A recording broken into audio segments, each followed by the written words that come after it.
शुरू करते हैं। ठीक है।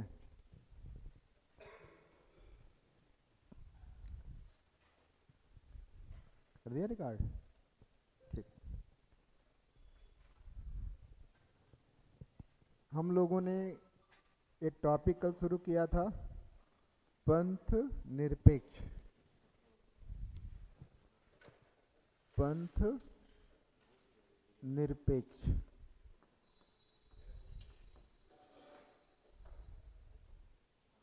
ठीक है।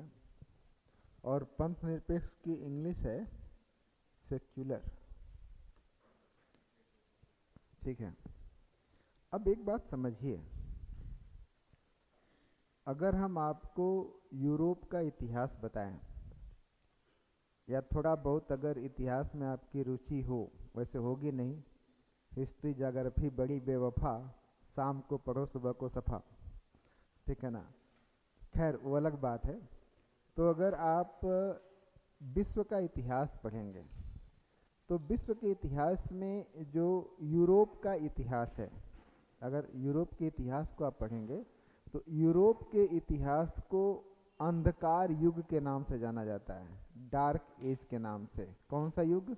मध्यकालीन जो यूरोपीय इतिहास है उसको हम अंधकार के नाम से जानते हैं। हमारे यहाँ भी मध्यकालीन इतिहास है ना, ठीक ना।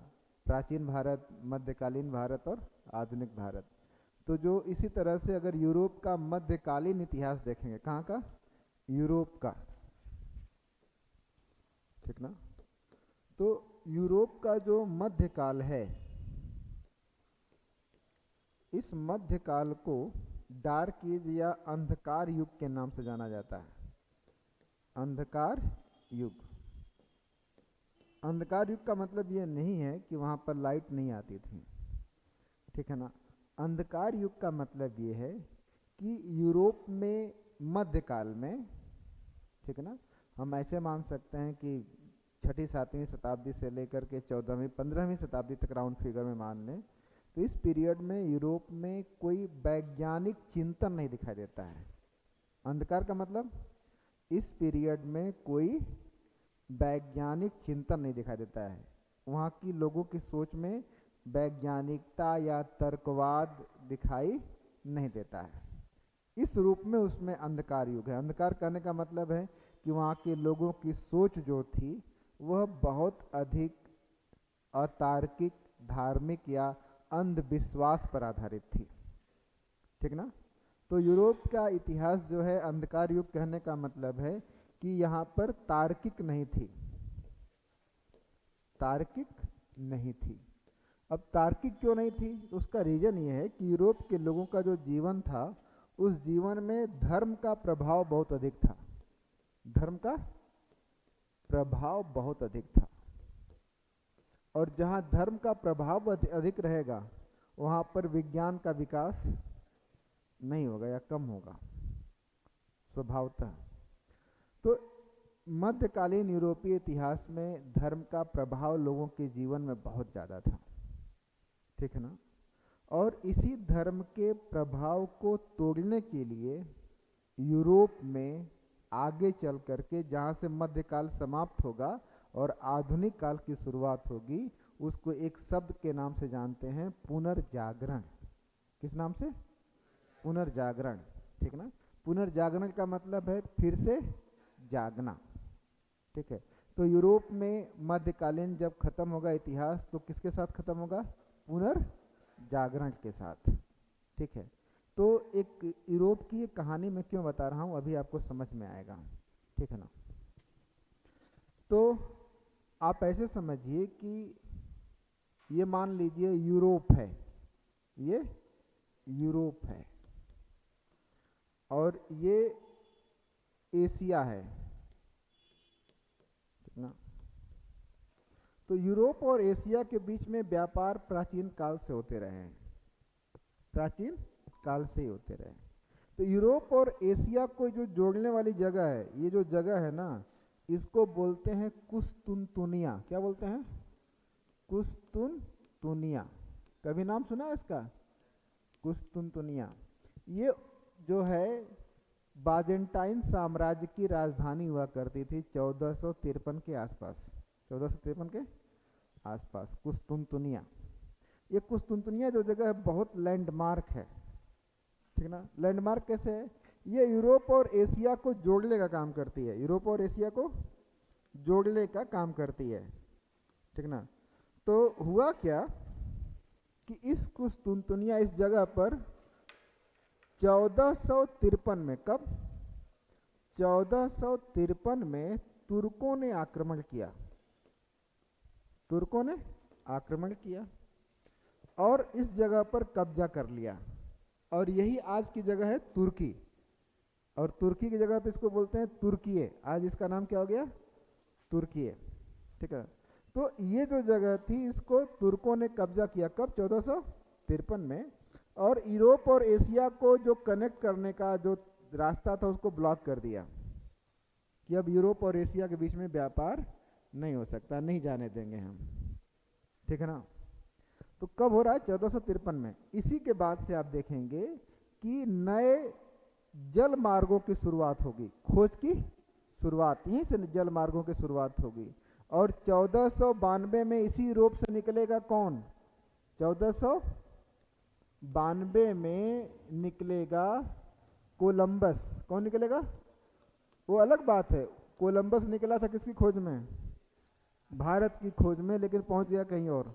लेकिन उसके पीछे रीजन यही था कि ये रास्ता बंद हो गया था, तो हमें नए जल मार्ग से रास्ते को खोजना था। और 1498 में निकलेगा वास्को डी गामा, जो आएगा भारत, ठीक है ना। तो मेरी इस पूरी कहानी का मतलब ये था कि इस 1453 के पहले यूरोप का जो इतिहास था ना, वो अंधकार युग का था, यानी कि यूरोप में वैज्ञानिक चिंतन की कमी थी। और 1453 के बाद यूरोप का जो इतिहास आएगा उसको हम बोलेंगे पुनर्जागरण। पुनर्जागरण का मतलब फिर से जागना। तो इसका मतलब है कि पहले जागे थे, फिर सो गए और फिर जाग रहे हैं। तो पहले कब जागे थे?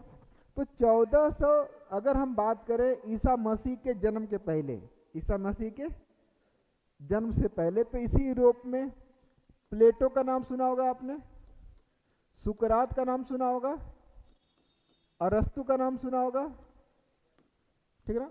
इतने बड़े चिंतक पैदा हुए इसी यूरोप में, हुए कि नहीं हुए? ये सब ईसा मसीह के जन्म के, और सबका चिंतन उस समय की परिस्थितियों के अनुसार तार्किक था। सबका चिंतन तार्किक था, यानी कि जागे हुए थे। फिर ईसा मसीह के जन्म के बाद यूरोप में धर्म का प्रभाव बढ़ा, यूरोप में धर्म का प्रभाव बढ़ा। अब जब धर्म का प्रभाव बढ़ा तो तार्किक चिंतन धीरे धीरे क्या होने लगा? खत्म होने लगा। और यहीं से यूरोप में अंधकार युग की शुरुआत होती है, ठीक है। लेकिन फिर 1453 के बाद जब नए रास्तों की खोज हुई, नई दुनिया की जानकारी मिली, तो फिर लोगों को लगा नहीं, विज्ञान के माध्यम से ही हम नई चीज़ों को खोज कर सकते हैं। तो फिर वैज्ञानिकता का क्या होने लगा? विकास होने लगा। और यहीं से यूरोप में पुनर्जागरण की शुरुआत होती है, और पुनर्जागरण के बाद से धीरे धीरे प्रबोधन काल आएगा, आधुनिक काल आएगा। इसको बताने का पर्पस क्या है? लैटिन भाषा, अंग्रेजी भाषा, इन सबों का उदय इसी एरिया में हुआ, यूरोप में हुआ। तो यूरोप में जब धर्म का प्रभाव लोगों के जीवन पर बहुत अधिक था, धर्म का प्रभाव लोगों के जीवन पर बहुत अधिक था, तो आप कभी सोचिए कि यूरोप के लोग कोई ऐसा शब्द बनने देंगे जो धर्म के खिलाफ हो? कोई ऐसा शब्द बनने देंगे जो धर्म के खिलाफ हो? नहीं। यूरोप की डिक्शनरी में, चाहे वो किसी भाषा में हो, कोई ऐसा शब्द नहीं है जो धर्म के खिलाफ सिंबॉलिक रूप से दिखाई देता हो, या जिसका अर्थ धर्म के खिलाफ होता हो। यूरोप के चर्च ने ऐसा कोई शब्द बनने ही नहीं दिया, ठीक है ना, क्योंकि वहाँ के लोगों के जीवन में धर्म का प्रभाव सबसे अधिक था। और जहाँ धर्म का प्रभाव होगा वहाँ धर्म विरुद्ध कोई शब्द बनने नहीं दिया जाएगा, ठीक है। इसलिए जब यूरोप में आधुनिक काल की शुरुआत होगी तो मुद्दा पहला यही उठेगा कि धर्म को राजनीति से अलग किया जाए। धर्म को राजनीति से अलग किया जाए, क्योंकि राजा भी, जो यूरोप के राजा थे, वह राजा भी यूरोप के पादरियों से, चर्च से बहुत परेशान हो गए थे। हर काम में राजा को किससे अनुमति लेनी है? चर्च से। और चर्च से क्यों लेना है? धर्म का प्रभाव है। और आप जानते हैं कि जहाँ भी राजा है तो राजा का दैवीय सिद्धांत चलता है। राजा का दैवीय सिद्धांत का मतलब, राजा पृथ्वी पर ईश्वर का दूत है। तो ये कौन बताएगा? पंडित जी, चर्च बताएगा। और चर्च कहते नहीं नहीं नहीं नहीं, ई राजा को नहीं, अब ईश्वर ने उनकी जगह पर ई राजा को भेजा तो उनकी तो सत्ता गई। बात समझ रही है ना? तो राजाओं को अपनी सत्ता बनाए रखने के लिए यूरोप में चर्च के दबाव में रहना पड़ता था, लेकिन राजा चर्च के दबाव में रहना नहीं चाहता था। इन सभी के परिणाम स्वरूप यूरोप में धीरे धीरे, ठीक है ना, ये विचार उत्पन्न हुआ कि नहीं, राजा का काम इस संसार से, राजा का काम इस संसार को चलाना है और ईश्वर का काम उस संसार को चलाना है। उस संसार का मतलब अलौकिक संसार को। इसीलिए हमें ईश्वरीय कार्य और राजा के कार्य में अंतर करना पड़ेगा। तो जो यूरोप में आधुनिकता की शुरुआत होगी, आधुनिक काल की शुरुआत होगी, तो ये माना जाएगा कि इस जो चर्च है, चर्च का संबंध उस जीवन से है, पारलौकिक जीवन से है। किससे? पारलौकिक जीवन से है। और जो राजा का संबंध है, राजा की शक्ति, राजा का कार्य किस जीवन से है? इस संसार से, दिस वर्ल्ड से है, यानी कि लौकिक जीवन से है। इसीलिए विचार आएगा समय के साथ, मैकियावेली जैसा विचारक आएगा और वो कहेगा कि चर्च को राजा के कार्यों में हस्तक्षेप नहीं करना चाहिए। और यहीं से यूरोप में धर्म और राजनीति के अलगाववाद की शुरुआत होगी।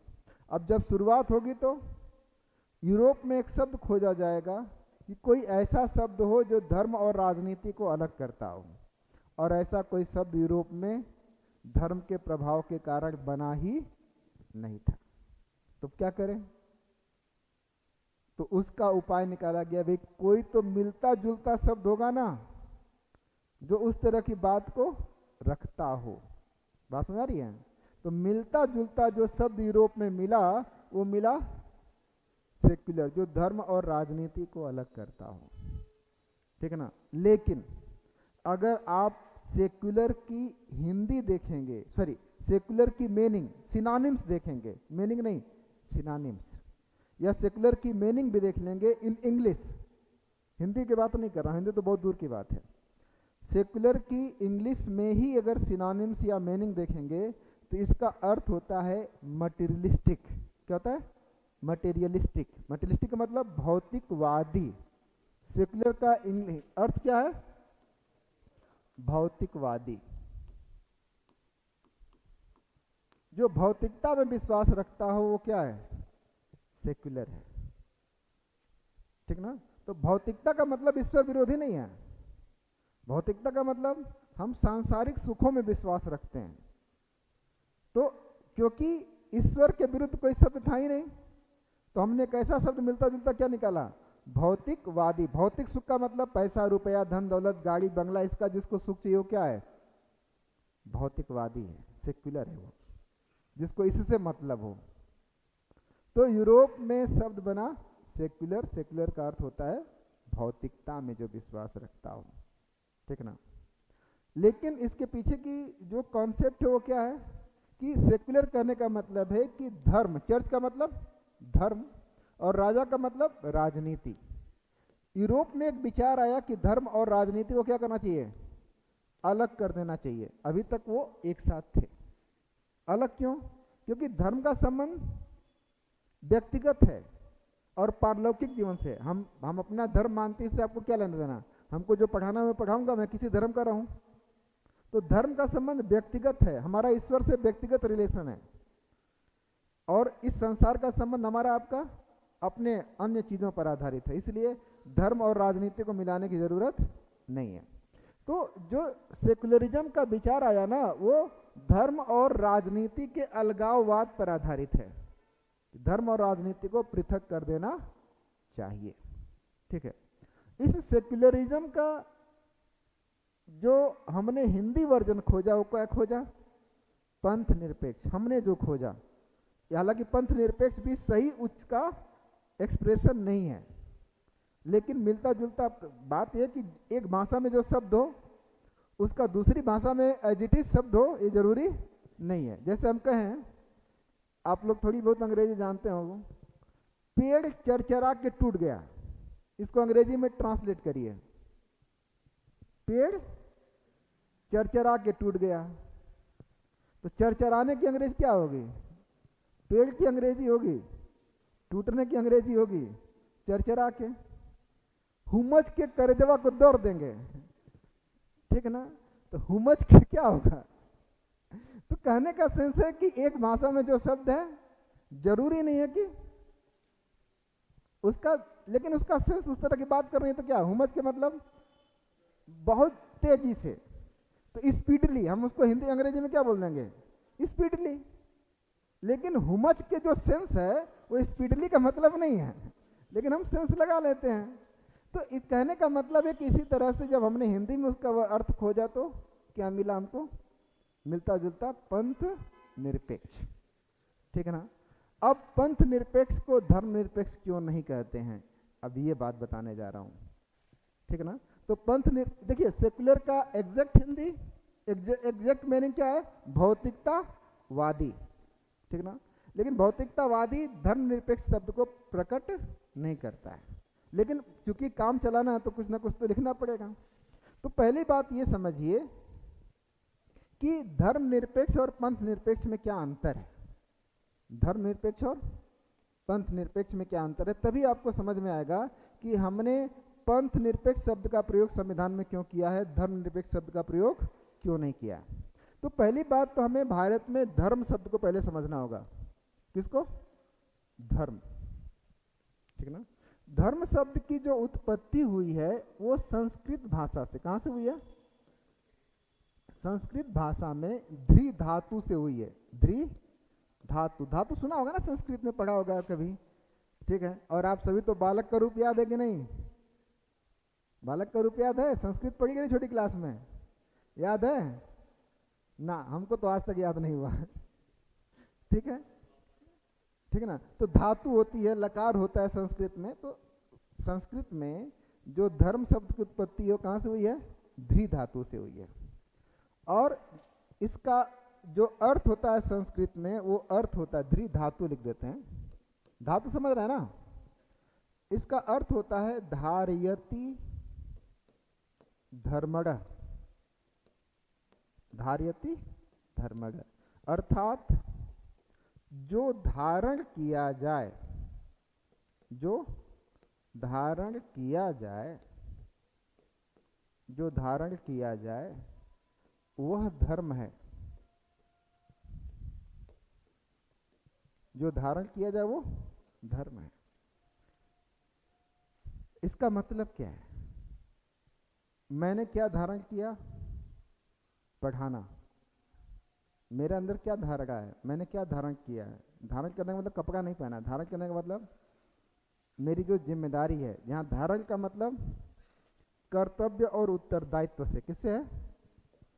कर्तव्य और उत्तरदायित्व से है। तो हर व्यक्ति अपने जीवन में कुछ क्या करता है? कर्तव्य और उत्तरदायित्व को धारण करता है। तो एक टीचर के रूप में मेरा कर्तव्य क्या है? मैं आपको अपना बेस्ट, जितना मुझे जानकारी है उस विषय की छोटी सी, उसके आधार पर आपको अच्छे से पढ़ाऊं, ये मेरा धर्म है। आपका धर्म क्या है? एक छात्र के रूप में जितना आप मेहनत करके पढ़ सकते हैं उसको पढ़िए। इसीलिए हमारे यहाँ हर जगह धर्म की बात होती है। माता का धर्म क्या है? माता का भी धर्म है, कहते ना कि उसने माँ का धर्म निभाया, पिता का धर्म निभाया, शिक्षक का धर्म निभाया। राजधर्म की बात होती है कि राजा का भी क्या एक धर्म है, भाई का भी धर्म है, बहन का भी धर्म है, है कि नहीं है?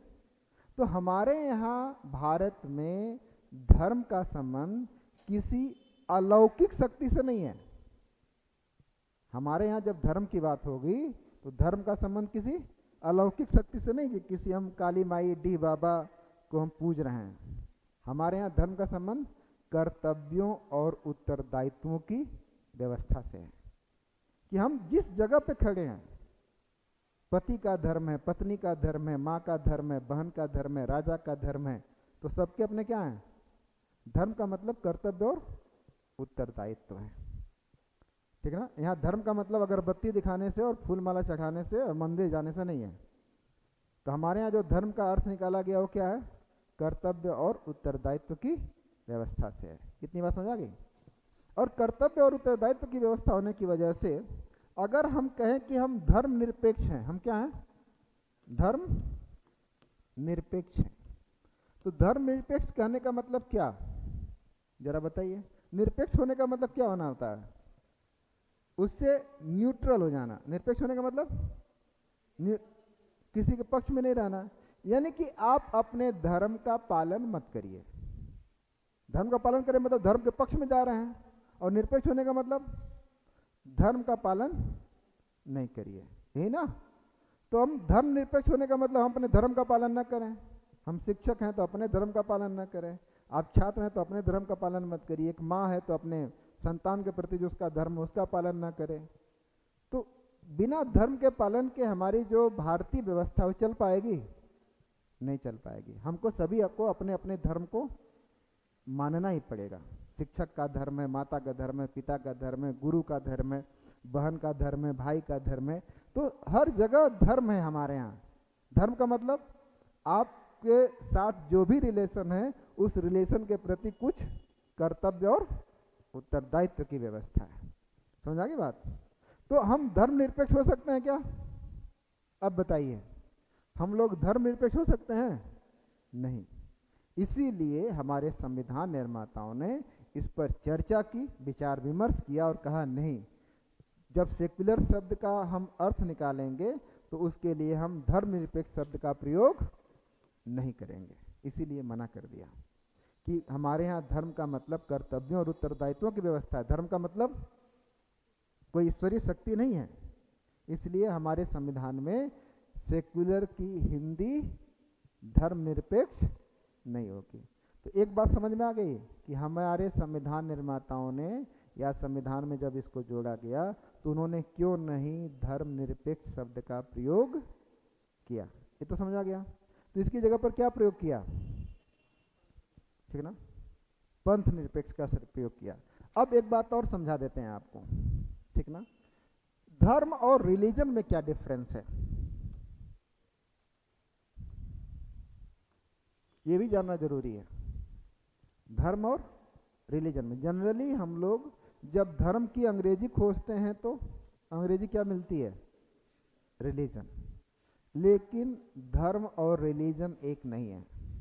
हमने कहा ना कि एक भाषा में जब शब्द नहीं मिलता है तो हम क्या करते हैं? मिलता जुलता शब्द खोज के काम चला लेते हैं। तो धर्म और रिलीजन एक नहीं है।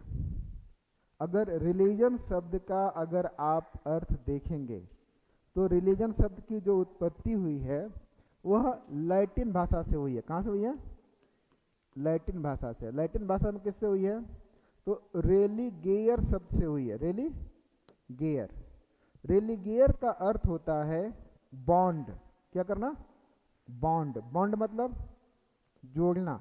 बॉन्ड मतलब जोड़ना। एक गॉड है, गॉड मतलब ईश्वर। ईश्वर और दूसरी तरफ यहां पर व्यक्ति है। तो जो व्यक्ति को जो ईश्वर से जोड़े वही क्या है? रिलीजन है। व्यक्ति को जो ईश्वर से जोड़े वही क्या है? रिलीजन है। तो पश्चिम में रिलीजन जब शब्द आया तो रिलीजन का क्या सेंस था कि एक ऐसी चीज, एक ऐसी सत्ता जो व्यक्ति को किससे जोड़ दे? भगवान से जोड़ दे, गॉड से जोड़ दे। गॉड मतलब जनरेटर, ऑपरेटर और डिस्ट्रॉयर। जन्म देने वाला ब्रह्मा जी, ऑपरेटर मतलब विष्णु जी और डिस्ट्रॉयर मतलब शंकर भगवान। तो जो व्यक्ति को ईश्वर से जोड़ दे वही क्या है? धर्म है। तो रिलीजन का मतलब पश्चिम में ईश्वरीय सत्ता से, किससे है? ईश्वरीय सत्ता से है। और हमारे यहाँ धर्म का मतलब इस संसार से, कि संसार में हमको मित्र का धर्म है, मित्र का भी धर्म है, ठीक ना, कि अगर दूसरा मित्र दारू पीना चाहता है तो उसकी व्यवस्था करे, ठीक है। तो इस हमारे यहाँ धर्म का संबंध इस संसार से है, इस जीवन से है, व्यवहारिक जीवन से है, और उनके रिलीजन का संबंध उस जीवन से है। समझ आ गई बात? इस वजह से धर्म और रिलीजन एक नहीं है। तो इसीलिए जो अच्छा फिलॉसफर होगा ना, वो क्या बोलता है? धर्मा। वो रिलीजन नहीं बोलेगा। जहां भी रिलीजन की बात आएगी क्या यूज करेगा? Dharma. Dharma is not equal to religion. एक बात क्लियर हो गई? तो इस वजह से रिलीजन उनका जो रिलीजन है वो हमारा धर्म नहीं है, ठीक ना। तो ये बात समझ में आ गई? ठीक। अब अगली बात हम लोग चर्चा करते हैं। तो फिर पंथ निरपेक्ष शब्द कहाँ से आया? अब पंथ निरपेक्ष का मतलब क्या है? जैसा कि हमारे संविधान की उद्देशिका में लिखा गया। क्या लिखा गया? पंथ निरपेक्ष। तो धर्म निरपेक्ष तो होगा नहीं, तो क्या होगा? पंथ निरपेक्ष। अब पंथ निरपेक्ष का मतलब क्या, ये भी समझिए। देखिए, ये है ईश्वर, जनरेटर, ऑपरेटर और डिस्ट्रॉयर। विश्व में जितने भी धर्म हैं, विश्व में जितने भी धर्म, धर्म का मतलब रिलीजन, या धर्म का मतलब किससे बात कर रहा हूं? रिलीजन से। किससे? रिलीजन से। यहां धर्म का मतलब रिलीजन की बात होगी, ठीक है ना। तो विश्व में जितने भी रिलीजन है, चाहे वो हिंदू हो, मुस्लिम हो, सिख हो, ईसाई हो, चाहे कोई और हो, ठीक ना, उन रिलीजन में ईश्वर की सत्ता पर संदेह है क्या? बताओ सोच के। किसी भी रिलीजन में ईश्वर की सत्ता पर संदेह किया गया कि ईश्वर है कि नहीं है? नहीं। ईश्वर को हर सत्ता ने, हर धर्म ने क्या किया है? स्वीकार किया है। हर रिलीजन ने स्वीकार किया कि ईश्वर है। हाँ, उसके मिलने का तरीका, उसका नेचर, उसका स्वभाव, उसकी व्यवहार क्या है, अलग अलग हो सकता है, ठीक ना। लेकिन ईश्वर की सत्ता पर, ईश्वर की अथॉरिटी पर किसी रिलीजन को कोई डाउट है? नहीं है। तो ईश्वर की सत्ता पर किसी को डाउट नहीं है। हिंदू भी ईश्वर को मानता है, इस्लामिक व्यक्ति भी क्या करता है? ईश्वर को मानता है। क्रिश्चियनिटी भी ईश्वर को मानती है, सिखिज्म भी ईश्वर को मानता है, ठीक ना। तो ईश्वर की सत्ता पर किसी रिलीजन को कोई डाउट नहीं है, ठीक है ना। तो ईश्वर को हर रिलीजन मानता है, लेकिन हर एक रिलीजन में अंतर क्या है? हर एक रिलीजन में अंतर क्या है? अंतर अब बताता हूं। अंतर है उस ईश्वर तक पहुंचने के तरीके में, उस ईश्वर तक पहुंचने के रास्ते में, कि उस ईश्वर तक हम कैसे पहुंचेंगे। जैसे हम हिंदू हैं तो क्या करेंगे? पूजा पाठ करेंगे, अगरबत्ती जलाएंगे, ठीक है ना, फूल माला चढ़ाएंगे। हमारा अपना ईश्वर की प्राप्ति का तरीका क्या है? अलग है। कोई क्रिश्चियन, कोई इस्लामिक व्यक्ति है तो वो नमाज पढ़ करके सोचता है क्या मिल जाएंगे हमको? खुदा मिल जाएंगे। तो उसकी अपनी पद्धति है, पूजा पद्धति, ईश्वर को प्राप्ति करने का तरीका है। ये अपना चर्च में जाएंगे तो कैंडल जलाएंगे, ये अपना गुरुवाणी पढ़ेंगे। तो ईश्वर की प्राप्ति के रास्ते सारे धर्मों के क्या हैं? अलग अलग हैं।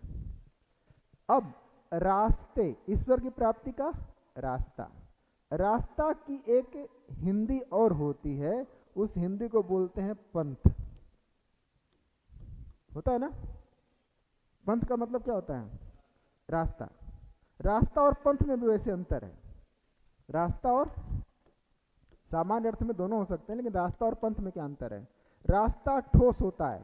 रास्ता, जैसे ये बहादुरपुर बगीचा वाला क्या है? रास्ता है। तो रास्ता जिस पर हम पैर रख कर चल सकते हैं, ठोस है, दिखाई देगा। और पंथ का मतलब होता है, ये भी रास्ता है, लेकिन ये रास्ता वो है जहां पर किसी के बताए हुए विचारों के अनुसार चलना।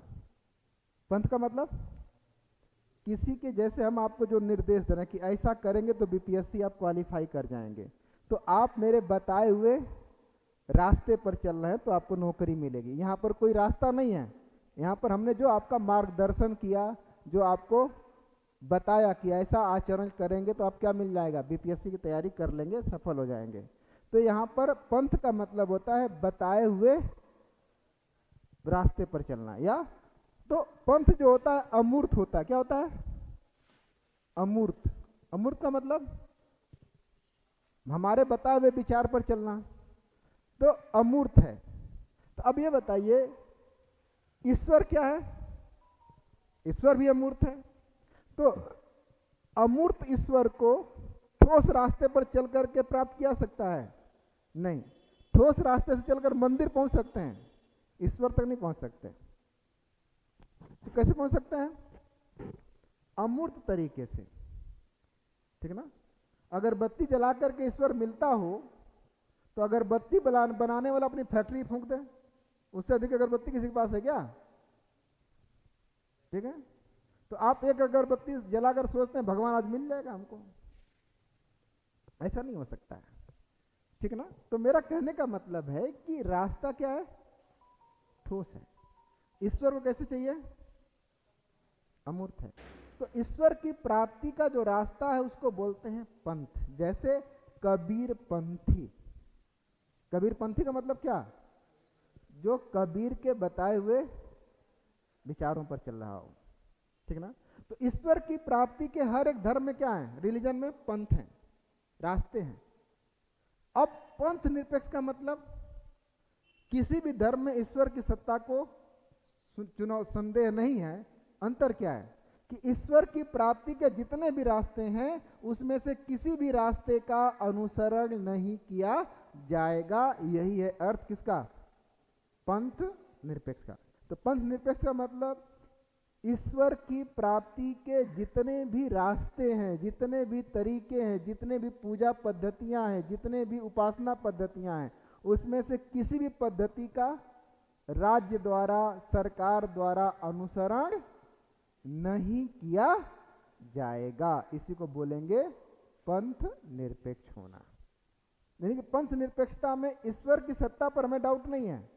हमें सिर्फ क्या करना है कि ईश्वर की प्राप्ति की जितनी भी पूजा पद्धतियां, आचरण पद्धतियां, व्यवहार पद्धतियां, नियम पद्धतियां हैं या जितने भी रास्ते हैं उसमें से किसी भी रास्ते का अनुसरण नहीं किया जाएगा। इसी को क्या बोलेंगे? पंथ निरपेक्ष। तो पंथ निरपेक्ष का मतलब समझ में आ गया। तो पंथ निरपेक्ष का सिंपल सा सिद्धांत है कि जो भी हमारी राजनीतिक व्यवस्था है, जो भी हमारी शासन व्यवस्था है, जो भी हमारी सरकार है, वह ईश्वर के प्राप्ति के किसी भी तरीके का जो रास्ता है उसका अनुसरण नहीं करेगी। इसी का यही क्या हो गया? अर्थ हो गया किसका? पंथ निरपेक्ष का। बात समझ गई? इतनी बात समझ आ गई? ठीक। अब एक बात और समझाते हैं फिर लिखवाएंगे, ठीक ना। अब देखिए स्टेट जो होता है, स्टेट और रिलीजन के बीच में संबंध देखें, ठीक ना। तो अगर हम देखें इस आधार पर तो स्टेट एक हो सकता है धार्मिक स्टेट। कैसा हो सकता है? धार्मिक राज्य। एक ऐसा राज्य जो धर्म को मानता है, जैसे वेटिकन सिटी। जैसे वेटिकन सिटी, वेटिकन सिटी में जाएंगे तो वहां पर राज्य और धर्म में, राज्य का मतलब सरकार, राज्य सरकार या संविधान कहिए, राज्य का सरकार का क्या होगा? संविधान होगा। संविधान राज्य और सरकार एक तरफ है, भाई राज्य और सरकार को चलाने के लिए क्या है, और दूसरी तरफ वहां पर एक धर्म भी है। तो अगर धर्म और सरकार में टकराव हो जाए तो एक ऐसा राज्य है, तो कौन बड़ा होगा? वेटिकन सिटी में अगर सरकार और धर्म के बीच में लड़ाई हो जाए तो बड़ा कौन होगा? धर्म बड़ा होगा। सऊदी अरेबिया में चले जाइए, सऊदी अरेबिया के कानून और धर्म में टकराव हो जाए तो कौन बड़ा होगा? धर्म बड़ा होगा। तो जो भी धार्मिक राज्य होगा उस देश के कानून और उस देश के धर्म में अगर टकराव हुआ तो किसको वरीयता मिलेगी? धर्म को वरीयता मिलेगी। बात समझ गई? ठीक है। दूसरा जो राज्य होता है वो होता है धर्म विहीन, जिसको नास्तिक भी कह सकते हैं, धर्म विहीन राज्य। धर्म विहीन राज्य में धर्म को नहीं माना जाता। यहां राज्य धर्म को नहीं मानता, धर्म को नहीं मानता है, मतलब मानता ही नहीं कि धर्म कुछ होता भी है। और इसमें कौन राज्य आएंगे? जितने भी मार्क्सवादी राज्य हैं, जितने भी मार्क्सवादी राज्य हैं। मार्क्सवादी का मतलब जो मार्क्स की विचारधारा को मानते हैं, वो मानते हैं कि धर्म होना ही नहीं चाहिए। मार्क्स ने धर्म को अफीम की संज्ञा दी है, लिख लीजिए कहीं पर, मार्क्स ने लिखवाया था। हाँ तो चलिए लिख लिया तो अच्छी बात है, जो लोग नहीं जानते लिख लें। मार्क्स ने धर्म को अफीम की संज्ञा दी है, ठीक ना। अफीम का मतलब नशा, ठीक ना। तो जब आपको अफीम की नशा हो जाएगी तो आपको सही गलत का पहचान नहीं होगा। इसीलिए मार्क्स ने धर्म का विरोध किया था, ठीक ना। तो जितने भी मार्क्स को मानने वाले होंगे वो सब क्या हो जाएंगे? धर्म विहीन हो जाएंगे। और तीसरा जो होगा वो होगा पंथ निरपेक्ष। तीसरा राज्य कौन सा होगा? पंथ निरपेक्ष, है जिसको हम बोल सकते हैं सेक्युलर, ठीक ना। सेक्युलर में क्या होगा? संविधान, राज्य और सरकार एक तरफ है और दूसरी तरफ धर्म है, इनके बीच टकराव हो जाए तो हम किसको वरीयता देंगे? यहां पर हम सरकार, संविधान को महत्व देंगे, इसको महत्व दिया जाएगा। यानी कि धर्म और संविधान में कौन बड़ा? संविधान बड़ा। अगर भारत में धर्म और संविधान में टकराव होगा तो निर्णय धर्म के आधार पर नहीं होगा, किसके आधार पर होगा? संविधान के आधार पर होगा। तो ये सेक्युलर स्टेट का एक लक्षण है। बात सुना गई? तो यहां पर संविधान बड़ा होगा, ठीक है। इतनी बात क्लियर हो गई? अब लिखिए पंथ निरपेक्ष का अर्थ, हेडिंग डालिएगा पंथ निरपेक्ष का अर्थ।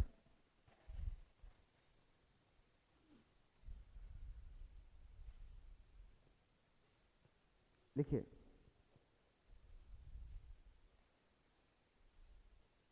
4 पॉइंट में लिखिएगा। पहला पॉइंट लिखिए, पंथ निरपेक्षता से आशय है, पंथ निरपेक्षता से आशय है, पंथ निरपेक्षता से आशय है राज्य या सरकार का, राज्य या सरकार का, राज्य या सरकार का कोई शासकीय धर्म नहीं होगा। राज्य या सरकार का कोई शासकीय धर्म नहीं होगा, कोई शासकीय धर्म नहीं होगा। शासकीय धर्म का मतलब सरकारी धर्म। जैसे आप चले जाइए अफगानिस्तान, ठीक ना, और आप लोग अगर ईव टीजिंग के दोषी पाए गए तो जानते क्या करेगा? उठा करके किसी पेड़ पर बांध देगा और बांध करके कहेगा 40 कोड़े लगाओ। 40 कोड़े की सजा उसके धर्म में लिखी हुई है, वहां पर धार्मिक मान्यता के अनुसार सजा कितनी मिलेगी? 40 कोड़े की। आए करते रहेंगे, दही के सूट देगा, ठीक ना। तो वहां पर जो सजा भी है वो किसके आधार पर है? धर्म के। तो उनका शासकीय धर्म, शासकीय धर्म इस्लाम है, तो सारी चीजें, सारा देश का शासन, सब कुछ व्यवस्था किसके आधार पर चलेगी? इस्लामिक मान्यताओं के अनुसार चलेगी। इसका एक और एग्जाम्पल आपको बताता हूँ। मैं किसी धर्म का विरोधी नहीं हूँ, एक एग्जाम्पल से समझाता हूँ आपको। ताजमहल कभी देखा आपने? सीधा देखा हो तो कोई बात नहीं है, टीवी में तो देखा होगा। ताजमहल जिस तरह का बनाया गया उसी तरह का क्यों बनाया गया है? ताजमहल जिस तरह का बनाया गया है उसी तरह का क्यों बनाया गया है? कभी सोचा है आपने? कोई और डिजाइन हो सकती थी।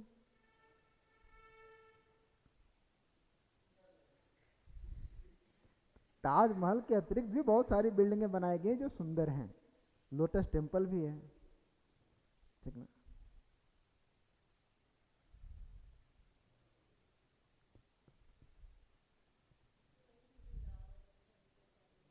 हाँ, धर्म में, इस्लाम धर्म में जो जन्नत का एक्सप्लेनेशन मिलता है ना, उस जन्नत को उतारने का काम किया गया है ताजमहल की व्यवस्था के रूप में, ठीक ना।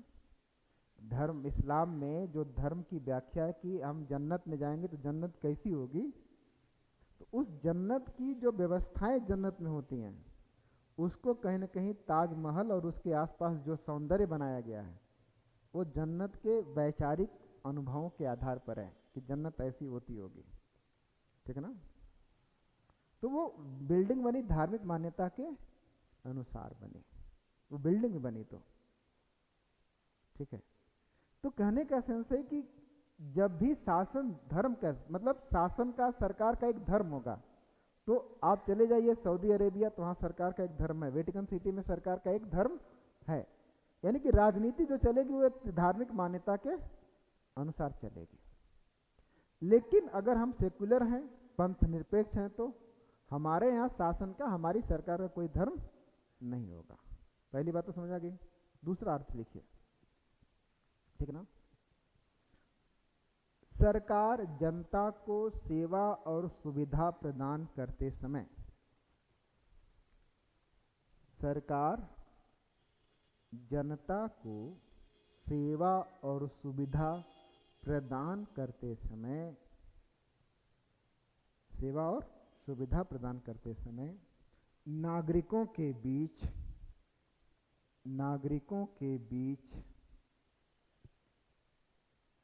धर्म के आधार पर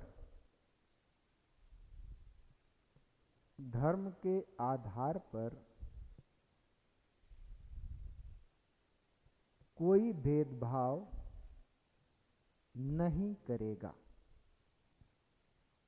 धर्म के आधार पर कोई भेदभाव नहीं करेगा।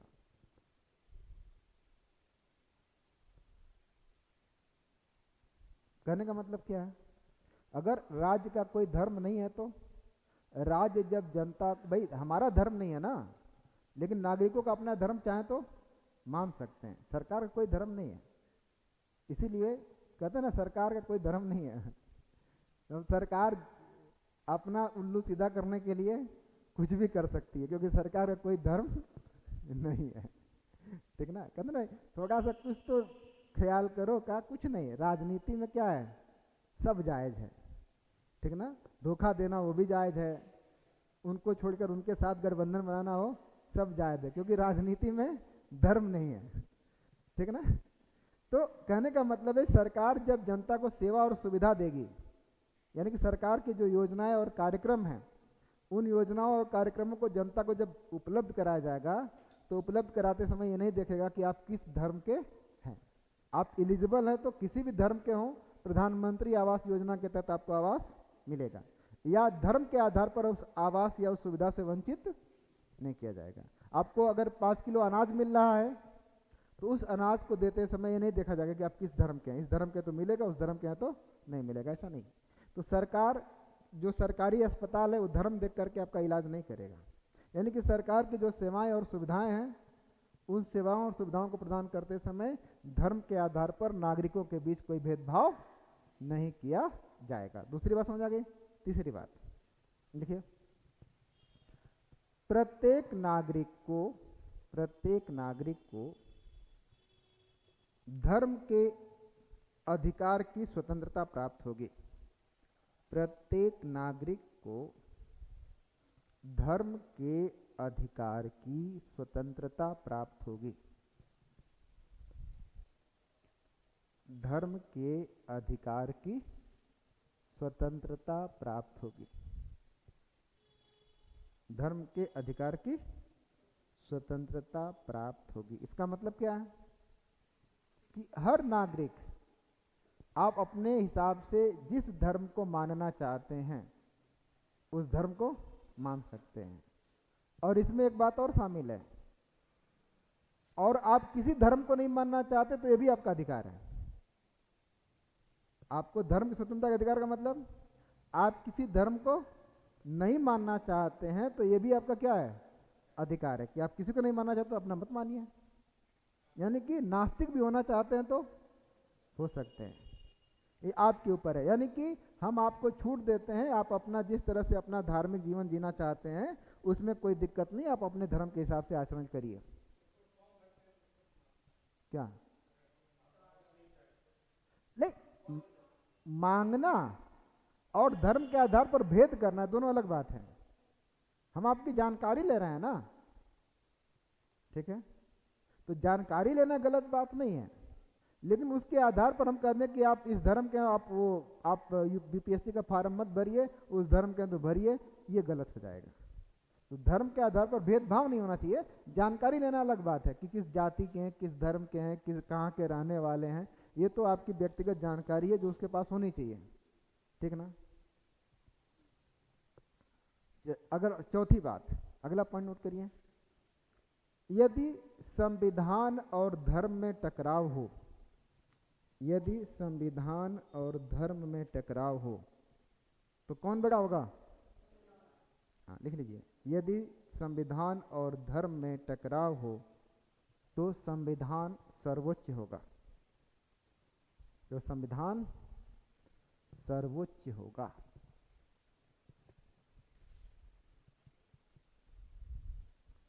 तो ये जो चारों बातें हैं ये जहां पाई जाएंगी उसको क्या बोलेंगे?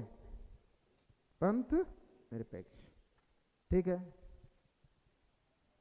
अब आपको एक पीटी का सवाल देता हूं।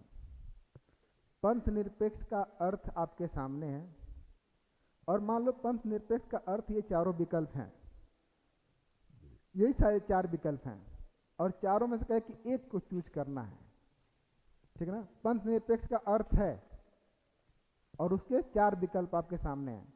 अब चारों में से एक को चूज करना हो,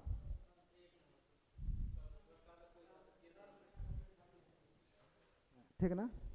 अगर चारों में से एक को चूज करना हो, चारों यही विकल्प दे दे और कहे कि एक को चूज करिए, वैसे तो चारों सही है, लेकिन चारों में से एक को चूज करना हो तो, ठीक ना। तो क्या उत्तर होगा, सोच के बताइए। चारों में से अगर एक विकल्प चूज करना हो, वैसे तो चारों सही हैं, लेकिन चारों में से एक को अगर उत्तर बताना हो तो क्या हो सकता है? बोलो भाई, सोचो। कहीं दंगा होगा, आप डिप्टी एसपी को सर से पूछ के आते हैं दंगा कैसे रोकते हैं, हा? हाँ बोलिए।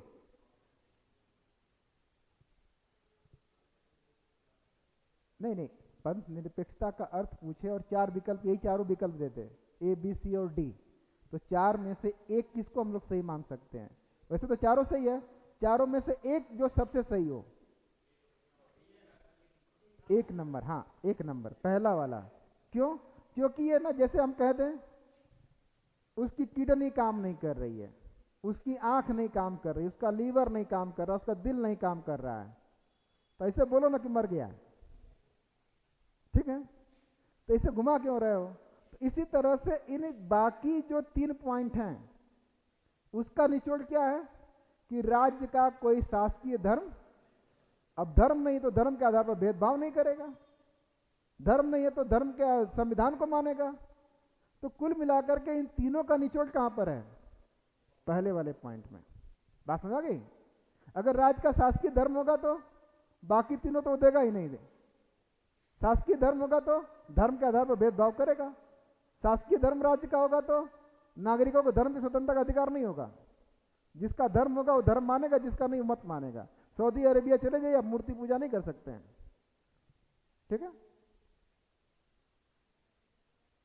और धर्म और संविधान में टकराव होगा तो कौन बड़ा हो जाएगा? वहां पर सऊदी अरेबिया में या इस्लामिक कंट्री में या जहां धार्मिक शासन है तो कौन बड़ा हो जाएगा? धर्म बड़ा हो जाएगा। तो उस तीनों का, बाकी 3 विकल्पों का जो आत्मा वो कहां है? एक नंबर में है, इसलिए लिख लीजिए, ठीक ना। चारों में से एक विकल्प क्या है? सही नहीं है, ठीक ना। हाँ चारों सही है, ठीक ना, लेकिन इन चारों में से पहला विकल्प सर्वोत्तम है, लिख लीजिए, ठीक है ना। पंथ निरपेक्षता का पंथ निरपेक्षता का अर्थ, पंथ निरपेक्षता का अर्थ चारों में से पहला सर्वोत्तम है। चारों में से पहला सर्वोत्तम है। उत्तम तो सभी हैं, सर्वोत्तम का मतलब जो सबसे उत्तम हो।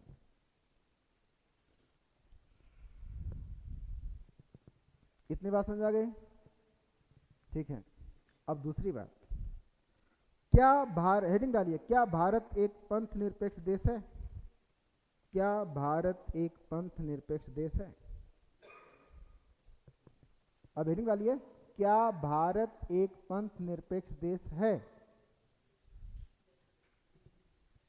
ठीक ना? तो इसका उत्तर क्या है? अब उत्तर लिखिए। तो इन चारों पैमाने पर हम देश को कसेंगे और चारों पैमाने पर देश खरा उतरा तो भारत क्या हो जाएगा? पंथ निरपेक्ष हो जाएगा। पहला शर्त क्या है? राज्य का कोई शासकीय धर्म। तो भारत में सरकार का कोई शासकीय धर्म है? नहीं। लिख लीजिए, पहला लिखिए, भारत में सरकार का कोई शासकीय धर्म नहीं है। भारत में सरकार का या राज्य का कोई शासकीय धर्म नहीं है। शासकीय धर्म नहीं है। दूसरी चीज, हमारे संविधान में लिख लिया ना, शासकीय धर्म नहीं है। अब दूसरी बात समझिए, फिर लिखवाऊंगा। देखिए, लिखना जरूरी नहीं है।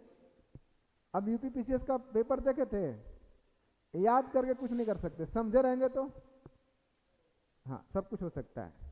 तो थोड़ा सा समझिए, अपने लेवल को हमेशा ऊंचा उठाइए। दूसरी बात कि हमने क्या लिखवाया था कि राज्य सेवाएं और सुविधा प्रदान करते समय नागरिकों के बीच धर्म के आधार पर कोई भेदभाव नहीं करेगा। अगर हम अपने संविधान में एक अनुच्छेद है मूल अधिकार के अंतर्गत, अनुच्छेद 15, अनुच्छेद 15 मूल अधिकारों का चैप्टर है, भाग 3 में। तो अनुच्छेद 15 में कहा गया है जाति धर्म, उसमें एक आधार क्या है? धर्म। जाति धर्म लिंग मूलवंश और जन्मस्थान के आधार पर किसी नागरिक के साथ कोई भेदभाव नहीं किया जाएगा। तो अनुच्छेद 15 इस बात का प्रमाण है कि सरकार जब जनता को सेवा और सुविधा देगी तो वह धर्म के आधार पर कोई भेदभाव नहीं करेगी। तो यह मूल अधिकार भी सिद्ध करता है कि भारत क्या एक पंथ निरपेक्ष देश है। लिख लीजिए, है ना? अनुच्छेद 15 में, अनुच्छेद 15 में दूसरा पॉइंट, अनुच्छेद 15 में जाति धर्म लिंग, जाति रुकिएगा, जाति लिंग, जाति लिंग मूलवंश, जाति लिंग मूलवंश, जाति लिंग लिंग मूलवंश, मूलवंश जन्मस्थान के साथ साथ, जन्मस्थान के साथ साथ धर्म के आधार पर भी, धर्म के आधार पर भी, धर्म के आधार पर भी भेदभाव की मनाही की गई है। भेदभाव की मनाही की गई है, मनाही की गई है। ठीक है ना? तो 15 क्या कहता है? जाति, जाति समझ रहे हैं ना, लिंग भी समझ रहे हैं, पुरुष और महिला। मूल वंश का मतलब होता है जहां पर त्वचा के रंग के आधार पर भेदभाव, गोरा काला, मूल वंश का मतलब हाँ हाँ हाँ, रंग भेद जिसको आप लोग कह सकते हैं। ठीक ना? आप लोग काला नहीं है, आप लोग तो हालात के मारे हुए हैं, दिन भर धूप में साइकिल चला रहे इसलिए काले हो गए हैं। ठीक ना? और आप चाहते हैं कि आप काले न रहें, जो लोग तथाकथित काले हैं, तो नौकरी बीपीएससी क्वालिफाई कर लीजिए, आप काले से चॉकलेटी हो जाएंगे। जहाँ नौकरी मिले क्या हो जाएंगे? चॉकलेटी बॉय हो जाएंगे, काले नहीं रहेंगे। और अगर नौकरी नहीं मिली तब तो काले भी नहीं, कलुआ हो जाएंगे। ठीक है? तो अगर आप चाहते कि इस धब्बे से बाहर निकलना है तो कलवा से चॉकलेटी बाय तक की यात्रा करनी है तो बीपीएससी क्वालिफाई करना होगा। हाँ? ठीक ना। चलिए खैर, अदरवाइज मत लेना ऐसे। देखिए काले का मतलब है जिसको क्रीम पाउडर लगाने पर कुछ असर ना पड़े। अब जैसे आप लोग थोड़ा बहुत अगर घर में रहें, एसी उसी में रहेंगे 2-4 महीना तो ठीक हो जाएंगे, लेकिन हमारी जो केनिया वाले भाई बंधु हैं उनको कितना भी फेयर एंड लवली लगा दें तो वो उनके कोई फर्क नहीं पड़ेगा। ठीक ना। खैर, तो जाति धर्म समझ आ गया ना। तीसरी बात कि भारत कैसे पंथ निरपेक्ष है, तो तीसरी बात लिखिए, लिखिए संविधान में अनुच्छेद 25 से 28 के बीच, संविधान में अनुच्छेद 25 से 28 के बीच प्रत्येक व्यक्ति को धर्म की स्वतंत्रता का अधिकार प्रदान किया गया है। प्रत्येक व्यक्ति को धर्म की स्वतंत्रता का अधिकार प्रदान किया गया है।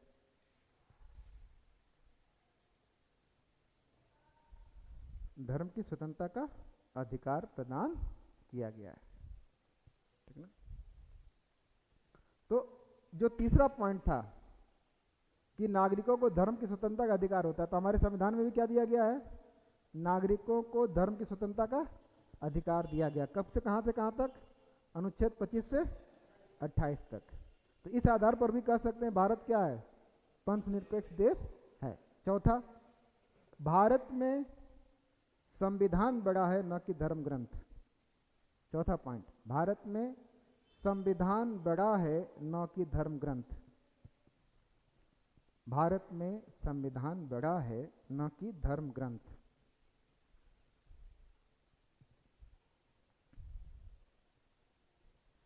ठीक है ना। लिख लीजिए, उपरोक्त आधारों पर कहा जा सकता है कि, उपरोक्त आधारों पर कहा जा सकता है कि भारत एक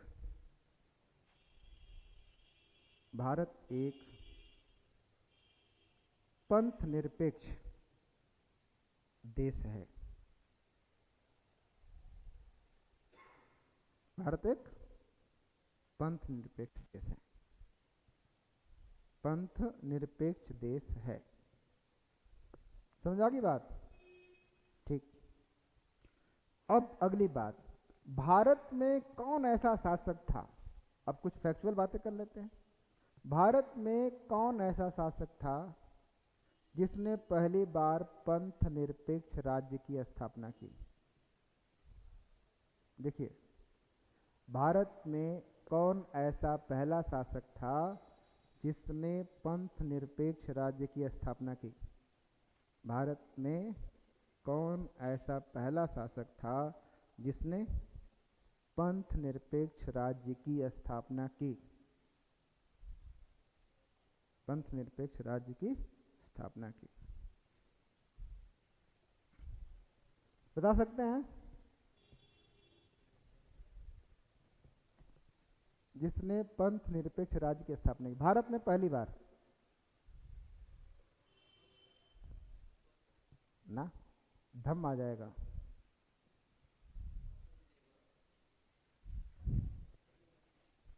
ठीक है, लिख लीजिए, महाराजा रणजीत सिंह।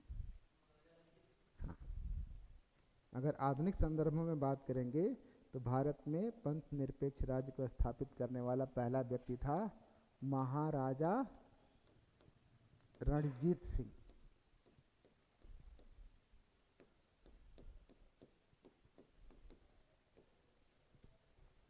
ठीक है, तो कौन था, महाराजा रणजीत सिंह। ठीक ना। अब अगली बात, संविधान में पंथ निरपेक्षता शब्द कब जोड़ा गया। अगला पॉइंट रखिए, संविधान में पंथ निरपेक्षता शब्द, संविधान में पंथ निरपेक्षता शब्द 42वें संविधान संशोधन अधिनियम, 42वें संविधान संशोधन अधिनियम 1976 द्वारा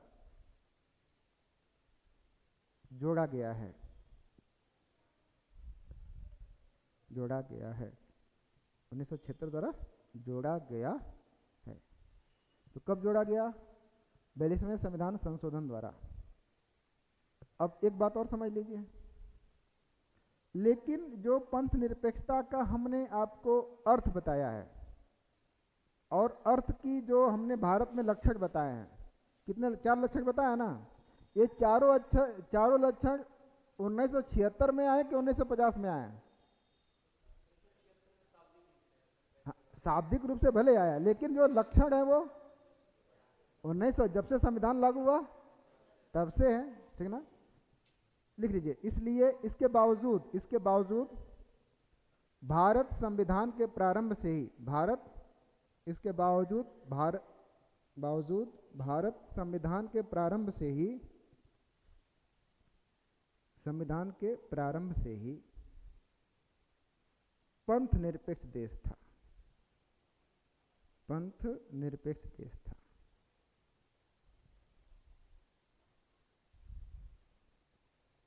बात सुना गई? तो हम शुरू से ही पंथ निरपेक्ष थे, ठीक ना? बात सुना गई? ठीक। अब हमने बताया था कि 42वें संविधान संशोधन द्वारा 3 शब्द जोड़े गए थे, एक समाजवादी, दूसरा पंथ निरपेक्ष और तीसरा कब जोड़ा गया? 1976 में। क्यों 76 में जोड़ा गया?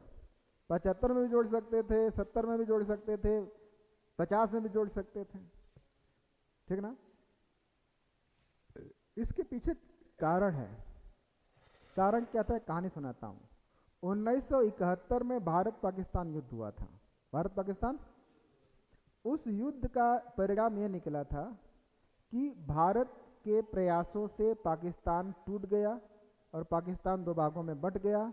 एक हिस्सा बना पाकिस्तान और दूसरा बन गया बांग्लादेश के रूप में एक नया देश आया जो पाकिस्तान से अलग हो गया था। तो भारत ने पाकिस्तान को तोड़ दिया था एक तरह से।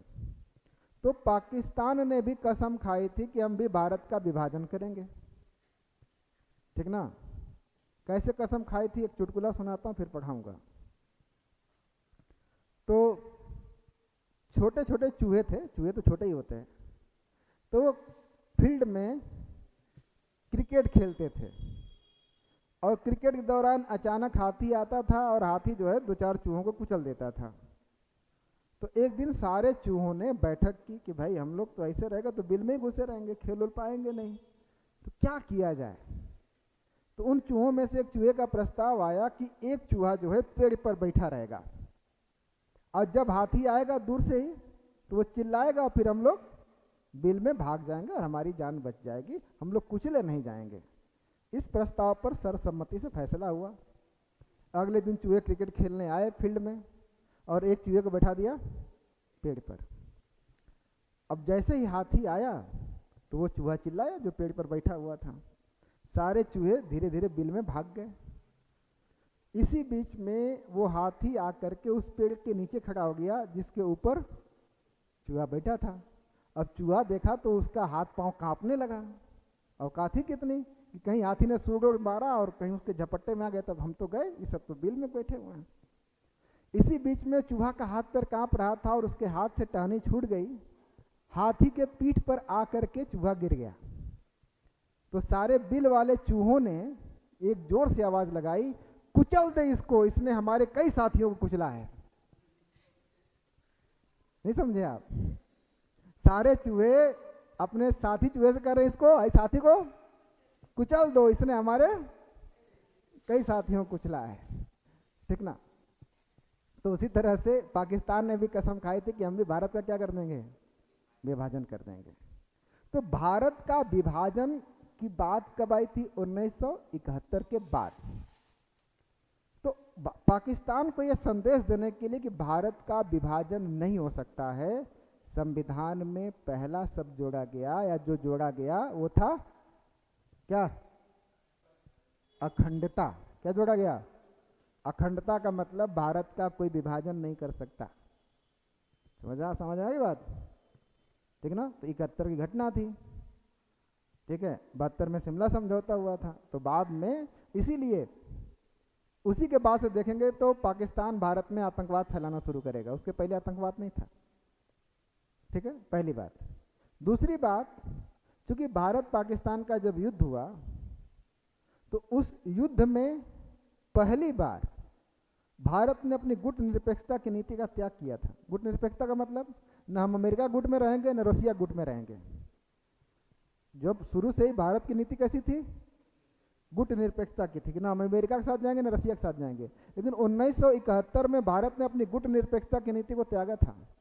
और भारत ने किससे मदद मांगी थी? भारत पाकिस्तान युद्ध में रसिया से मदद मांगी थी। और रसिया ने तभी से भारत को क्या किया था? मदद की थी और आज तक मदद करता है। तो जो 1971 में रसिया से दोस्ती हुई, उसी दोस्ती का दूसरा एग्जाम्पल था कि हमारे संविधान की उद्देशिका में लिखा गया समाजवादी। और उद्देशिका में नहीं लिखा गया, उसी समाजवादी विचारधारा पर आधारित हमारे देश में मूल कर्तव्यों को भी जोड़ा गया। कहाँ से लिया गया? रूस से। ठीक ना? और कहीं ना कहीं जो भारत पाकिस्तान युद्ध हुआ था तो उसमें हिंदू मुस्लिम टकराव भी देखने को मिल रहा था कि कुछ ऐसे भी थे। तो अल्पसंख्यक समुदाय भारत में सुरक्षित है, उनके हितों को कोई चोट नहीं पहुंचेगी। उनके लिए ये सब पूरी तरह क्लियर करना पड़ा कि हम क्या हैं? सेक्युलर हैं। तो ये उस रेफरेंस में ये जो घटनाक्रम हुआ था उसके बाद हमने अपने उद्देशिका में चीज़ों को स्पष्ट किया। अदरवाइज हम शुरू से ही अखंड भी थे, सेक्युलर भी थे और समाजवादी भी थे। समझ में आ गई बात? ठीक है। तो ये समाजवादी शब्द आपको पंथ निरपेक्ष समझ में आ गया? तो भारत पंथ निरपेक्ष शुरू से ही था। ठीक ना? अब चलिए, अब अगला शब्द क्या है? अखंडता नहीं भाई, वो तो बाद में बात आएगी। इसको लिखना तो नहीं है ना? लिख लेते हैं? लिख लीजिए, अगर बनाना तो बना लीजिए, आपका मन। वो तो हमने समझाने के लिए आपको बता दिया। बना लो बना लो बना लो। State on the basis of religion. जल्दी से बनाओ तो फिर आगे चलें।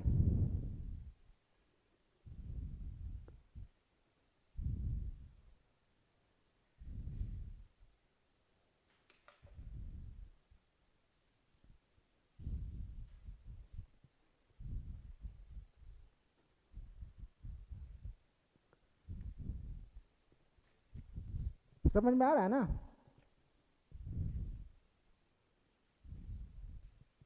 फिर से बता दे।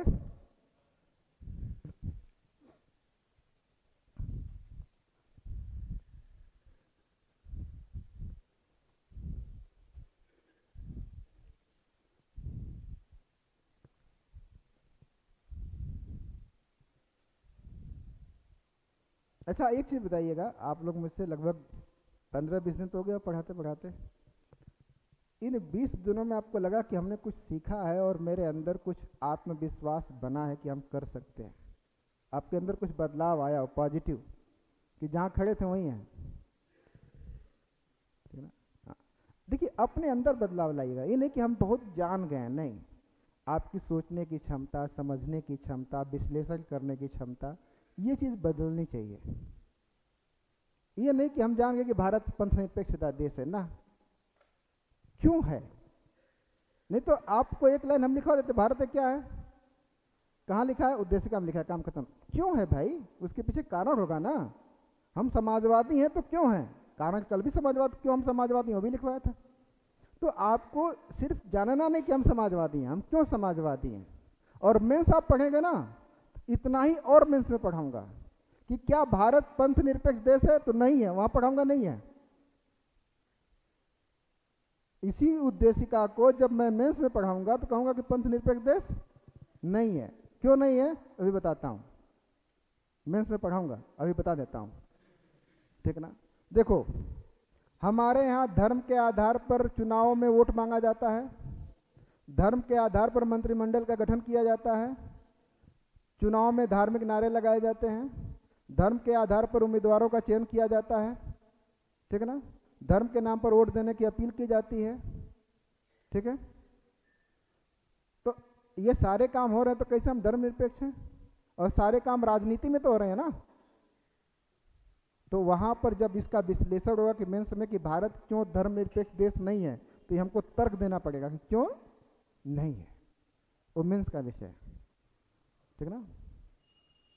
तो क्यों है ये बता दिया, और बता देंगे क्यों नहीं है ये भी बताएंगे। कुछ ऐसे भी कारण है कि जिसके आधार पर हम कह सकते हैं भारत धर्मनिरपेक्ष देश नहीं है, जैसे धर्म के आधार पर सांप्रदायिक दंगों का होना, धर्म के आधार पर मंत्रिमंडल का गठन होना, धर्म के आधार पर उम्मीदवारों का चयन होना, धर्म के आधार पर वोट देने की अपील करना, ये सब क्या है, व्यवहारिक तौर पर देखा होगा ना आपने। तो इन आधारों पर हम कह सकते हैं कि राजनीति में धर्म की भूमिका है, और है तो भारत सेकुलर इन दृष्टिकोण से नहीं है। यहाँ पर हमको इसकी चर्चा करनी होगी मेंस में, लेकिन मेंस नहीं, आप पीटी पढ़ना है तो इसलिए पीटी में उतना ही बता के छोड़ दिया, ठीक है ना। खैर, अब हम लोग अगला टॉपिक चलेंगे, लोकतंत्रात्मक गणराज्य। लोकतंत्रात्मक गणराज्य, डेमोक्रेटिक रिपब्लिक, डेमोक्रेटिक रिपब्लिक।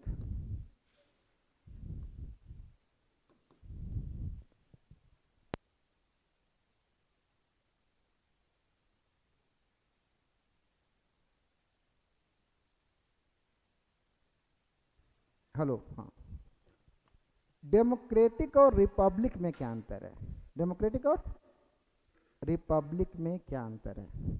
तो पहले हम आपको बताएंगे रिपब्लिक, फिर बताएंगे डेमोक्रेटिक, ठीक ना, क्योंकि रिपब्लिक समझ जाएंगे तो डेमोक्रेटिक अपने आप समझ जाएंगे, ठीक है।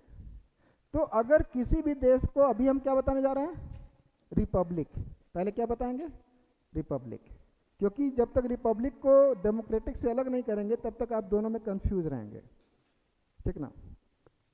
तो अगर किसी देश को रिपब्लिक कहलाना है, किसी देश को रिपब्लिक कहलाना है, तो रिपब्लिक अगर आपको पहचानना हो कि वो देश रिपब्लिक है कि नहीं है, तो एक काम करिएगा, क्या करना है, उस देश का जो सबसे बड़ा पद है, उस देश का सबसे बड़ा पद है, सर्वोच्च पद है, सबसे बड़ा पद या सर्वोच्च पद है, उसको पकड़िएगा, उसको खोजिएगा, कौन है उस देश में सबसे बड़ा पद। किसी भी देश में, कहीं राष्ट्रपति होगा, कहीं जिले इलाही होगा, कहीं वजीरे आला होगा, कहीं कुछ और होगा, ठीक ना, उससे मतलब नहीं है। उस देश का जो सबसे बड़ा पद है, उस पद के बारे में मैं 5 विशेषताएं बता रहा हूं। कितनी? अगर ये 5 विशेषताएं उस पद पर लागू होती हैं तो वो देश रिपब्लिक होगा, और लागू नहीं होती हैं तो वो देश रिपब्लिक नहीं होगा, ठीक है ना। तो लिखिए, समझाते चलता हूं। किसी भी देश को गणराज्य कहलाने के लिए, लिखिए, किसी भी देश को गणराज्य कहलाने के लिए, किसी भी देश को गणराज्य कहलाने के लिए निम्नलिखित 5 शर्तों का होना आवश्यक है। गणराज्य कहलाने के लिए निम्नलिखित 5 शर्तों का होना आवश्यक है। निम्नलिखित 5 शर्तों का होना आवश्यक है।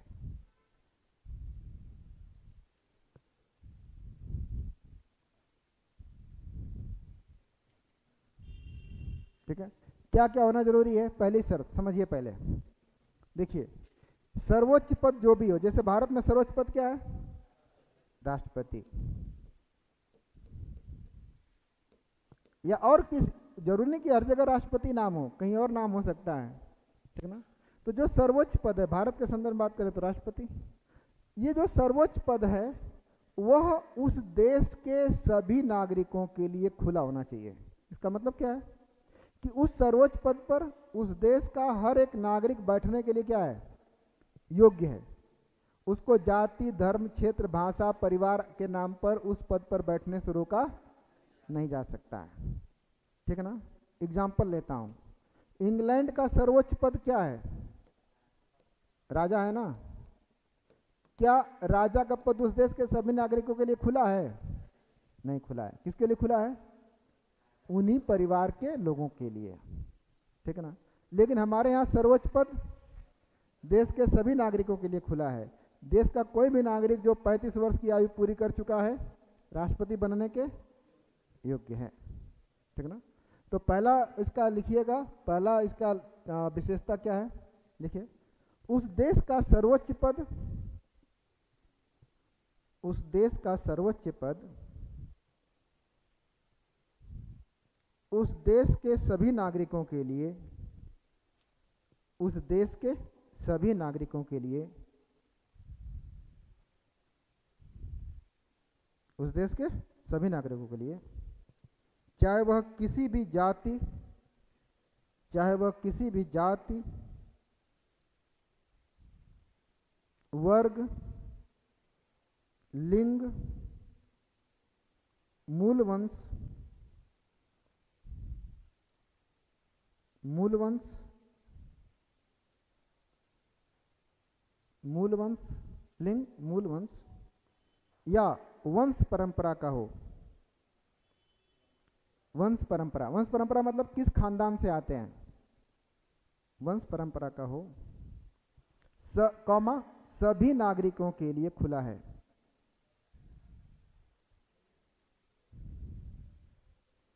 सभी नागरिकों के लिए खुला हो, सभी नागरिकों के लिए खुला हो। समझ आ गई बात। तो सर्वोच्च पद पर आप किस जाति के हैं, किस धर्म के, से मतलब गोरे हैं कि काले हैं, इससे मतलब नहीं है। आदिवासी हैं कि जनरल हैं, इससे भी मतलब नहीं है। आप राजा के परिवार से आते हैं कि आम आदमी के परिवार से आते हैं, ये भी मतलब नहीं है। उस देश के सभी नागरिकों के लिए वह पद क्या है, खुला होना चाहिए। पहली बात समझ आ गई।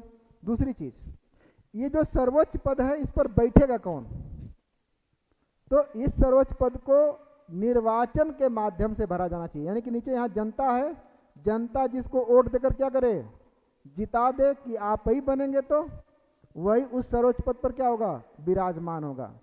तो ये जो सर्वोच्च पद है वो जनता के माध्यम से या जनता के निर्वाचन के माध्यम से भरा जाना चाहिए। निर्वाचन डायरेक्ट हो इनडायरेक्ट हो अलग मैटर है, लेकिन सर्वोच्च पद के लिए निर्वाचन होना। अब इंग्लैंड के सर्वोच्च पद के लिए निर्वाचन होता है, नहीं होता है। और भारत में सर्वोच्च पद के लिए होता है, इसलिए भारत गणराज्य कहलाएगा और इंग्लैंड गणराज्य। लिख लीजिए दूसरा, लिखिए दूसरा पॉइंट, वह सर्वोच्च पद प्रत्यक्ष या अप्रत्यक्ष रूप से, वह सर्वोच्च पद प्रत्यक्ष या अप्रत्यक्ष रूप से, प्रत्यक्ष या अप्रत्यक्ष रूप से निर्वाचन के माध्यम से भरा जाना चाहिए। अप्रत्यक्ष रूप से निर्वाचन के माध्यम से भरा जाना चाहिए। तो जो चुनाव हो उस पद पर कौन बैठेगा, जिसको जनता चुनेगी। निर्वाचन के माध्यम से भरा जाना, समझ आ गई बात। अब तीसरी बात, ठीक ना। अब ऐसा भी नहीं है कि हम सबके लिए खुला है और आपने मुझे चुन करके भेज दिया, इसके बाद हम क्या करें, उस कुर्सी पर फेविकोल लगाएं, जब तक जिंदा है तब तक बैठे रहें, और जब मरने का टाइम है तो अपने बेटे को बैठा के चले जाएं। ऐसा भी नहीं होना चाहिए। तो तीसरी बात, जो भी सर्वोच्च पद है उस पद के लिए कार्यकाल निर्धारित हो। क्या हो, कार्यकाल निर्धारित होने का मतलब एक बार जनता ने आपको जिताया है तो 4 साल 5 साल इतने, इतना नहीं कि 50 साल तक बैठे हुए हैं। तो बात समझ आ गई। तीसरा पॉइंट, उस पद के लिए कार्यकाल निर्धारित हो। उस सर्वोच्च पद के लिए या उस पद के लिए या सर्वोच्च पद, जो भी लिखना है उतना तो समझेंगे ना। उस पद के लिए या उस सर्वोच्च पद के लिए कार्यकाल निर्धारित हो। उस सर्वोच्च पद के लिए कार्यकाल निर्धारित हो कि भाई 4 साल 5 साल इतने रहोगे, और दोबारा चुनना, दोबारा लगना है तो जाओ जनता के बीच में, दोबारा जनता वोट देगी तो दोबारा आके बैठ जाना। समझा की बात। तीसरा और चौथा, ये जो सर्वोच्च पद है यह वंशानुगत ना हो। लिखिए चौथा पद, सर्वोच्च पद वंशानुगत नहीं होना चाहिए। सर्वोच्च पद वंशानुगत नहीं होना चाहिए। सर्वोच्च पद वंशानुगत नहीं होना चाहिए। बात समझ गई। वंशानुगत का मतलब, आपने मुझे मान लीजिए सभी के लिए खुला है, आपने मुझे चुना भी, मेरा कार्यकाल भी निर्धारित कर दिया, और 5 साल के पहले हम अपने बेटा को बैठा गए। कैसा, जैसे सीरिया में हुआ था, सीरिया में जो बवाल हो रहा है ना, उसके पीछे रीजन यही था कि बाप अपने बेटे को बैठा के चला गया। या उत्तर कोरिया में भी जो मोटू बैठा है ना, वो भी कारण यही है कि वो पद क्या हो गया, वंशानुगत हो गया। तो वह पद वंशानुगत समझ रहे ना, कि एक ही परिवार के लोग अगर एक मर गया तो उसका बेटा और उसके खानदान के लोग बैठेंगे, तो वो भी नहीं होना चाहिए। ठीक है। और अंतिम, ठीक है ना, उस पद से संबंधित कोई विशेषाधिकार ना हो। 5वां, उस पद से संबंधित कोई विशेषाधिकार ना हो, कोई विशेषाधिकार न हो।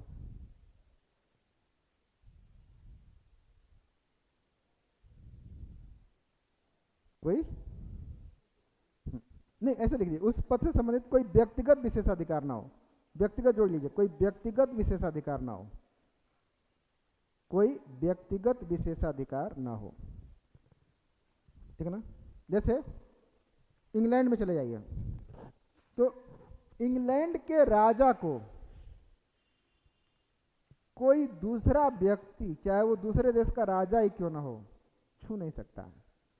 ये उसका क्या है, विशेषाधिकार है। अब एक बार क्या हुआ कि अमेरिका के राष्ट्रपति को इंग्लैंड की यात्रा करनी थी। अब उनकी तो आदत है हेलो हाय, छूना मना है। महारानी उस समय थी, हुआ बड़ा तो परंपरा ही टूट जाएगी। वहाँ तो भाई हिज हाइनेस वाली हालचाल है, आप महारानी है तो भाई नमस्कार किया जाए, फर्सी सलाम, समझ रहा ना। ठीक है। तो वो वाली व्यवस्था थी नहीं। अच्छा, वो भी अमेरिका का राष्ट्रपति, कहाँ झुके किसी से, मामला गड़बड़ा गया था। फिर ये वक्त चलो भाई हैंडशेक हो जाएगा, वो भी ग्लव पहन करके।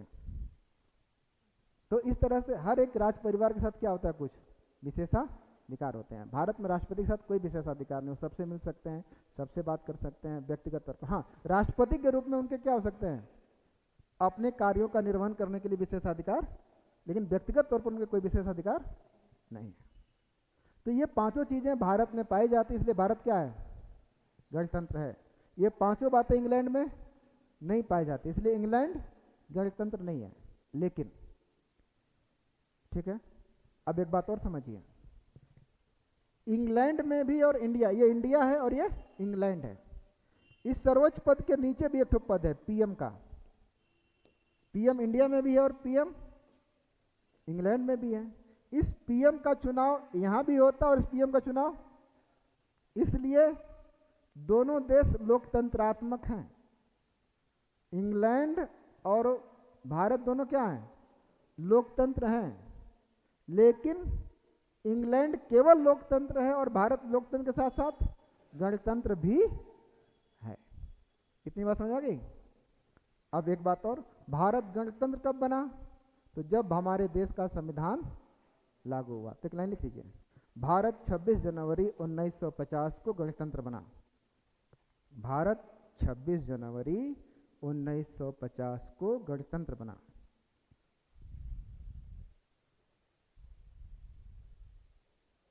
ठीक है। और एक बात और आपको समझा देता हूँ, फिर छुट्टी कर देता हूँ, कल मिलूंगा। कल आना है ना, कल कोई बड़ा दिन है, जो भी है आइएगा, पढ़ेंगे, कोई दिक्कत नहीं है। देखिए, इंग्लिश में क्या बोलते हैं, रिपब्लिक। हाँ, क्या हुआ, छुट्टी काहे की, क्रिसमस रात को हम मनाओगे दिने में। अच्छा चलो ठीक है, हम बात कर लेंगे ऑफिस में, जैसा वो ग्रुप में मैसेज चला जाएगा, ठीक है ना। हाँ, अरे रुक जाओ भाई, हाँ। लाओ तो सेकुलर सेंटा क्लास वाला गिफ्ट लाओ, जाओ चॉकलेट वॉकलेट खरीद के लाओ, हमको दो पहले, तब घूस दो तब, ठीक है ना। देखो यहाँ पर 2 शब्द हैं, इसको तोड़ लोगे तो क्या मिलेगा, री प्लस पब्लिक। ये कहीं लिखा नहीं है, मैं आपको समझाने के लिए यूज कर रहा हूँ। मान लो जब भी समाज का विकास हो रहा होगा, समाज अपने प्रारंभिक जीवन में रहा होगा जब भी, तो प्रारंभिक जीवन में सत्ता किसके पास रही होगी, राजा के पास कि जनता के पास, जनता के पास। राजा तो बाद में, जब व्यवस्थाएं बहुत सुसंगठित हो गई होंगी तब राजा आया होगा। ऐसा थोड़े पहले दिन संसार पर, पृथ्वी पर आदमी जन्म लिया होगा, राजा पैदा हो गया होगा। नहीं, पहले तो आम जनता पैदा हुई होगी, आम जनता आपस में लड़ी होगी, तो उन जनता को सुरक्षा देने के लिए धीरे धीरे राजा की व्यवस्था आई होगी। तो पहले सत्ता किसके हाथ में रही होगी? जनता के हाथ में। तो पहले सत्ता किसके हाथ में थी? जनता के हाथ में। यानी कि जनता का मतलब पब्लिक के हाथ में। पहले जनता किसके हाथ में थी? पब्लिक के हाथ में थी ना। फिर समय के साथ पब्लिक से सत्ता निकल कर कहाँ चली गई? राजा के हाथ में चली गई। और राजा के हाथ से फिर जनता कहाँ जाए? पब्लिक के हाथ में। तो री का मतलब क्या होता है? अगेन या पुनः, ठीक है ना। यानी कि अब रिपब्लिक का मतलब पुनः जो सत्ता राजा के हाथ में है वो कहाँ जाए? जनता के हाथ में आ जाए। तो हम क्या हो गए? रिपब्लिक हो गए, ठीक है। विश्व का सबसे पुराना रिपब्लिक कौन? भारत। लिच्छवी लिख लीजिए, बिहार का लिच्छवी लिख लीजिए। विश्व का सबसे पुराना गणतंत्र लिच्छवी है। अगला पॉइंट लिख लीजिए, विश्व का सबसे पुराना गणतंत्र लिच्छवी है। बंद कर दो, अब जा ही रहे हैं हम भी। 2 मिनट रुक जाओ, 1 मिनट। विश्व का सबसे पुराना गणतंत्र या गणराज्य कौन सा है? लिच्छवी। कौन है? अरे आपके बिहार का ही।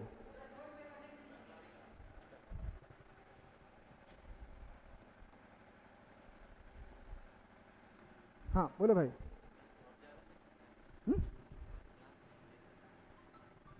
अच्छा, ठीक है ना। तो इसके बाद कौन सा? लिच्छवी। तो लिच्छवी ही बिहार का ही था अपना, ठीक है ना। जैसे आप इतिहास में जब पढ़ेंगे 16 महाजनपद, तो उसी में क्या मिलेगा? अंग, मगध, काशी, कौशल, बृज, वत्स, मल्ल, चेदी, उसी में एक और लिच्छवी भी आ जाएगा। ये सबसे पुराना गणतंत्र है, ठीक है ना। तो रिपब्लिक का मतलब समझ आ गया, ठीक। अब इसके बाद क्या बचा? लोकतंत्र, ठीक है ना।